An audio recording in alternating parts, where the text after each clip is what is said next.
toda a instrução bíblica ela é seguida de promessa. Eu vou falar muito sobre o poder da instrução. Sim. E vou contar quais foram os princípios, as chaves que eu usei para que meus 3 filhos hoje estivessem impactando uma geração. Já começando por isso, o senhor é um senhor hoje septagenário, né?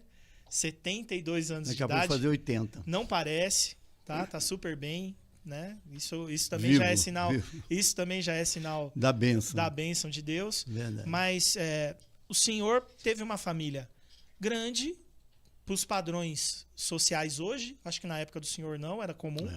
Mas hoje, porque o senhor tem 3 filhos naturais e 2 meninas adotadas. 2 meninas. E o senhor e a pastora Fanny, saudosa pastora Fanny, né, que já está na glória, mas tiveram um trabalho fantástico com os meninos. Aonde que nasceu essa instrução? Que a gente estava conversando muito disso em off. Hoje falta muito instrução para a criação de família. Isso nasceu na igreja? Nasceu no coração de vocês? Só Bíblia? Como foi o aprendizado para que hoje o senhor fosse essa referência como criação de filhos? Primeiro eu queria deixar 2 perguntas para você pensar. Durante todo esse podcast você vai pensando. Que eu acho assim tremendo. Quais as notícias que você quer receber dos teus filhos? Vou repetir. Quais as notícias que você quer receber dos teus filhos? Quanto tempo você precisa para colocar a tua casa em ordem? Me ajuda aí, gente. Já coloca no chat aí. Quanto tempo você precisa para colocar a tua casa em ordem? Quais as notícias que nós queremos receber dos nossos filhos? Nossos filhos, E quanto tempo que a gente precisa para colocar a nossa casa em ordem? Eu estou me lembrando que quando Deus fala para Ezequias, Sim. Bota a tua casa em ordem. Sim. Na época o profeta Isaías, né? Sim. Então Isaías foi lá e falou assim, bota a tua casa em ordem porque você vai morrer. Essa doença aí é de morte. Sim. E aí Ezequias vai, chora abundantemente, fala, e Deus fala, Isaías vai lá, fala para ele que eu vou lhe conceder mais 15 anos de vida. Por que eu estou começando com esse texto? Que isso é muito forte. Então Deus vai lá e além dos benefícios que concedeu, né, o rei de Judá, Ezequias, ele deu mais 15 anos de vida. Sim. E a Bíblia diz que Ezequias agradeceu pelos 15 anos, só que ele não colocou a casa dele em ordem. E grava isso, Verdade. Todo fracasso da paternidade tem uma sentença. Uau. Todo fracasso da paternidade tem uma sentença. E aí, os filhos dele faziam o que era mal aos olhos de Deus, tal. E a Bíblia diz que eles foram queimados vivos. O pai, vendo tudo que estava acontecendo, não tomou nenhuma providência. Deus falou, não, eu vou te dar mais 15 anos. E teve mais 15 anos e não colocou a casa dele em ordem. Porque assim, a revogação foi a revogação da sentença da morte, mas arrumar a casa ainda fazia parte. Fazia parte. Deus sabia de tudo. Ele falou, não, vou te dar um tempo para você botar a casa em ordem. Sim. E eu me lembro de princípios que eu implantei. Por exemplo, uma coisa que eu implantei na minha casa, chama-se altar familiar, culto familiar. Gente, criança precisa crescer ouvindo a voz de Deus. Sim, o pai e a mãe precisam, desde cedo, ensinar os filhos dele a amar e a temer a Deus. Aliás, amar a Deus sobre todas as coisas. Os filhos precisam aprender isso, amar a Deus sobre todas as coisas. Sim. Então, isso é um princípio muito poderoso. E quando as crianças crescem ouvindo a voz de Deus e os pais ensinam eles a amar e a temer a Deus, normalmente eles vão para o altar. Normalmente. Sim. Nem sempre, porque é uma decisão da pessoa também. Sim. Então, a história dos meus filhos, por exemplo, quando eu estava minha esposa estava ainda gerando, eu costumava profetizar no ventre dela, porque a palavra profética, ela não tem data de validade, mas ela vai acontecer. Sim. Eu me lembro que no culto familiar, eu orava, daqui vai sair música para as nações, daqui vai sair palavra. Então, tudo que eu fiz no secreto, Deus está me recompensando hoje publicamente. Entendeu? Aliás, existe coisas que eu vou falar durante esse podcast, muito importante. Por isso que é importante você anota, porque daqui a pouco você vai esquecer. Daqui a pouco você vai falar assim, o podcast foi muito legal, muito bom, mas você não aprendeu nada. E aprendizagem é mudança de comportamento. Sim. Então, eu enfatizo primeiro, seus filhos desde cedo precisam ser apresentados no altar. Lugar de criança é no altar. Segundo, eu implantei realmente o culto familiar. O que tem no culto familiar? O que eu fazia no culto familiar? Primeiro, adoração, porque a adoração atrai milagres. Adoração atrai milagres. Segundo, sempre oração, porque a oração, ele libera a visitação de Deus.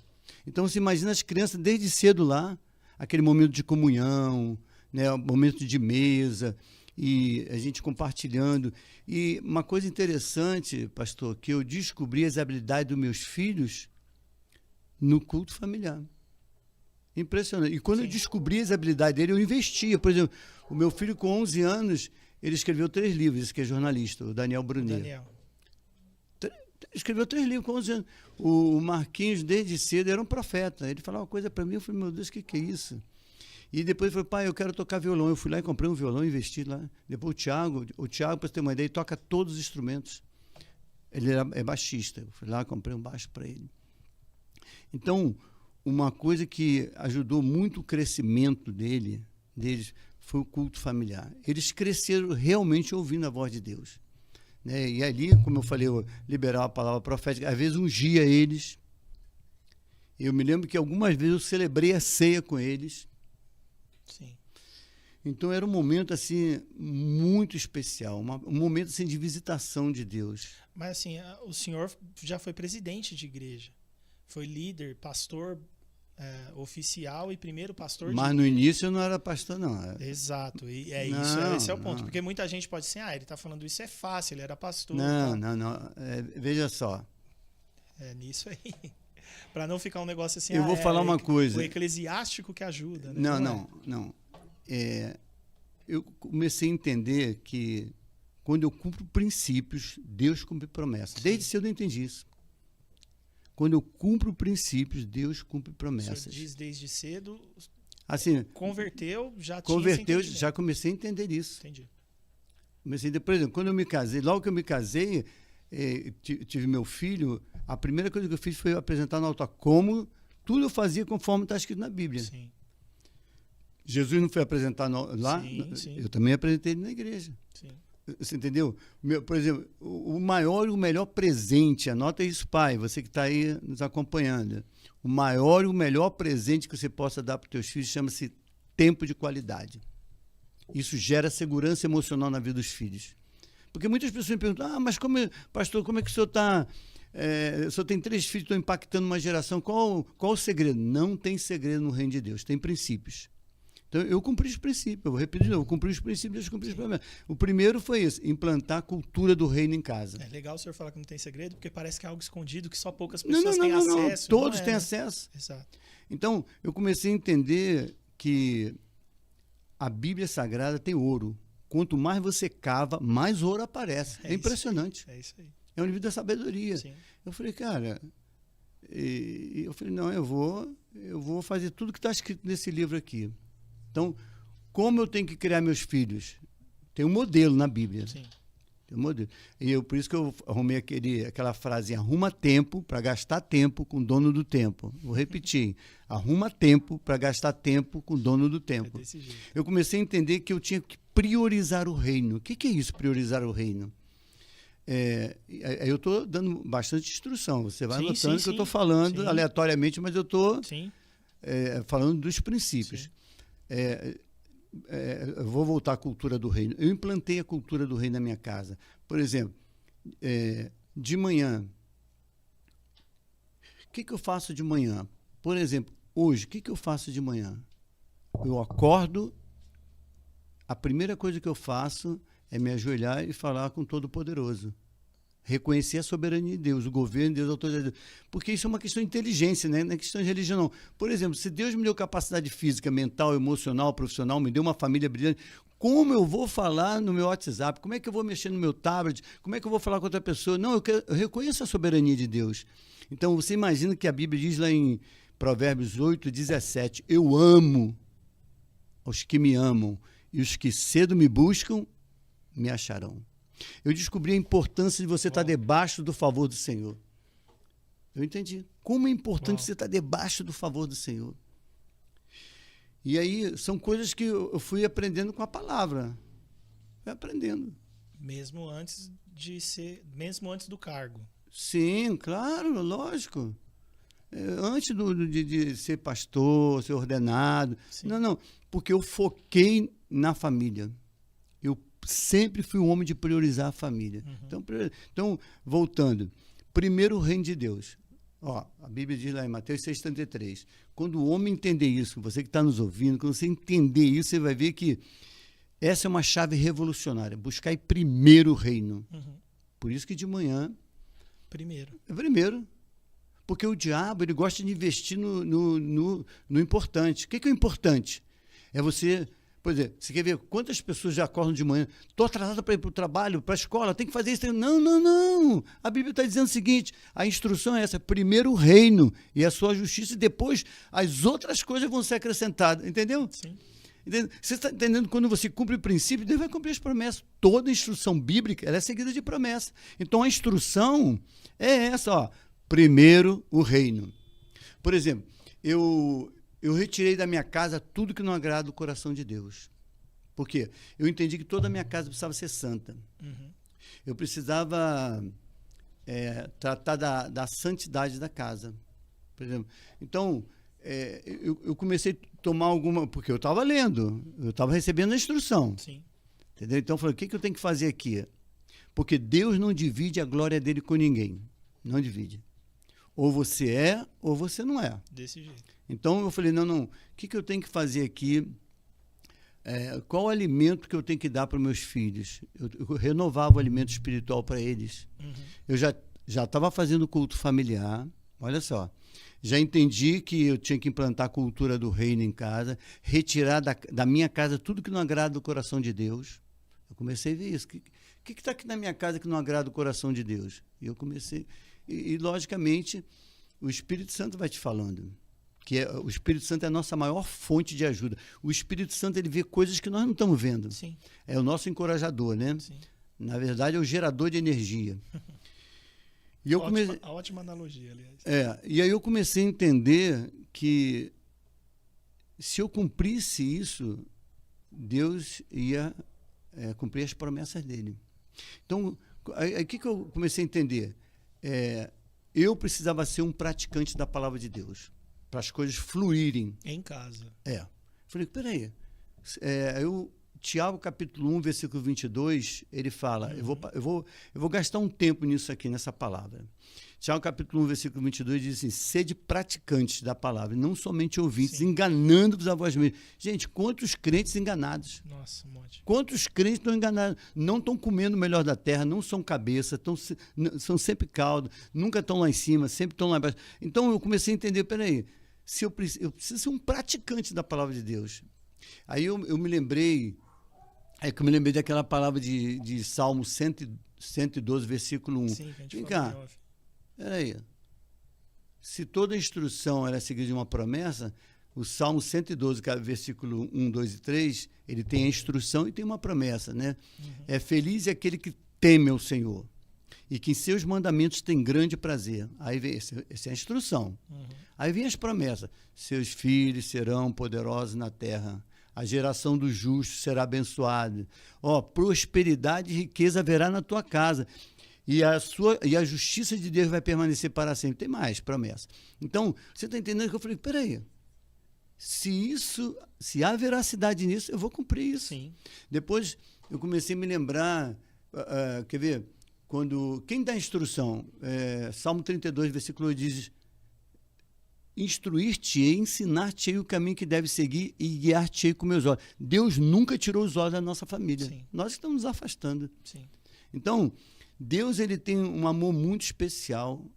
Outra coisa, toda a felicidade da tua família, você que está nos ouvindo, toda a felicidade da tua família está ligada à tua obediência à palavra de Deus. Então, se você é obediente à palavra de Deus, você vai comer o melhor dessa terra, não tenha dúvida. Você vê, Provérbios 4:13 diz, apega-te à instrução, não a largue, guarda porque ela é a tua vida. A instrução é vida. Então, eu entendi que há um poder na instrução, é revolucionária essa chave. Sim. É revolucionário. Eu falei, não, E peraí. não deveria, porque ela é literalmente aberta a todos, mas Aberta toda. a gente esqueceu, a igreja de uma forma geral. Esqueceu. Exatamente. Nós fomos acostumados a ir à igreja, mas não fomos acostumados a praticar as instruções bíblicas. Isso foi uma verdade. Foi uma geração... Talvez fomos acostumados a ir à igreja e não ir na Bíblia. E não ser praticante da palavra de Deus. Isso É verdade. horrível, né? Isso verdade. É triste. Então, eu me lembrei de uma palavra aqui de Mateus 7, 24, 25. Todo mundo conhece. Você que está nos ouvindo, você sabe muito bem o que eu vou falar.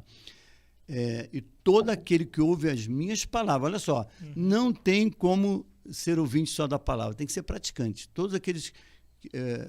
todo aquele que ouve as minhas palavras pratica é semelhante a um homem prudente, um homem sábio. O que esse homem fez?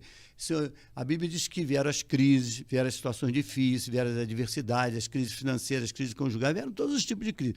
A Bíblia diz que desceram as chuvas, correram os rios e sopraram os ventos. E a casa veio com impacto contra aquela casa, mas ela não caiu. Por que ela não caiu? Porque ela estava edificada onde? Na rocha. Na rocha. O que tinha nessa casa? Olha só, essa casa tinha adoração. Essa casa tinha jejum, que libera poder. Essa casa tinha oração. Essa casa tinha culto familiar. Aliás, eu queria deixar para você 3 coisas que abrem a porta do sobrenatural. Você precisa entender isso. Primeiro que você precisa arruma o natural para depois o sobrenatural de Deus chegar. Você tem que arrumar o natural. Sim. Natural da tua casa. É a mesma conversa de Ezequias até hoje. É verdade. Arruma a sua casa. Arruma a casa. Então eu entendi que é muito importante você ser um praticante da palavra de Deus. Sim. Gente, 3 coisas que abrem a porta sobrenatural. Oração. A gente está cansado de falar isso. Sim. Qual o tempo que você está gastando com o teu Pai Celestial? Quanto tempo você gasta? Depois, eu não posso entender que uma pessoa passe tempo sem jejuar. Jejum tem que ser semanal. Eu não posso jejuar o dia inteiro. Jejum é uma alimentação. Acabou o café da manhã. Mas você não pode deixar de jejuar, porque o jejum libera poder. Muitas pessoas falam para mim, pastor, meu marido, o senhor não conhece, ele nunca vai se converter, meus filhos... Querido, faz um jejum de 3 dias para ver se ele não vai se converter. Outra coisa, você que está nos ouvindo, a tua família está debaixo de promessas. Grava isso. Deus prometeu salvar toda a tua casa. Você precisa aumentar o teu nível de fé. Repete aqui, pastor. Essa câmera aqui é para você falar com essa galera aí. Pode falar para eles. A tua família está debaixo de promessas. Deus prometeu salvar toda a tua casa. Sim ou não? Sim.